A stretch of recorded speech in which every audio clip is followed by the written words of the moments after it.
سابق صوبائی وزیر بلدیات و سینئر سیاستدان سردار محمد صالح بوتانی نے لسبیلا کے ضلعی ہیڈ کوارٹر اتھل کا دورہ کیا، جہاں انہوں نے S M C form Uthal میں مختلف طبقۂ فکر سے تعلق رکھنے والے افراد سے ملاقاتیں کی۔ ان ملاقاتوں میں علاقے کے معتبرین، عمائدین، نوجوانوں اور عوام الناس کی بڑی تعداد نے شرکت کی۔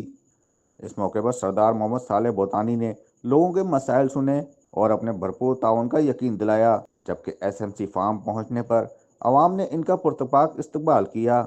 اس موقع پر قبائلی شخصیت سردار زادہ محمد حیات برہ، سردار زادہ غلام قادر شیخ، سردار زادہ ابراہیم مانڈرا، سردار زادہ کمال مانڈرا، ڈاکٹر محمد خان شیخ، پیر رحیم شاہ جیلانی، پیر مجید شاہ جیلانی، ماسٹر غلام رسول انگاریہ، صفدر مکسی، اللہ بخش دلاری، فیصل برفت، عنایت اللہ انگاریہ، یار جان بلوچ، چودھری ناصر جلال، وڈیرا ستار انگاریہ، سرور رونجو، فدا نورزئی، رحمت اللہ موسیٰ، ماسٹر مصری، حاجی قادر بخش خاسکیلی، حنیف شیخ، گل محمد ہاشمانی بلوچ، سلیم بندیجہ، اصغر شیخ، وڈیرا سلمان انگاریہ، محمد علی میروانی، نوید ڈاڈلہ، سکندر بلوچ، ڈاکٹر نور محمد انگاریہ،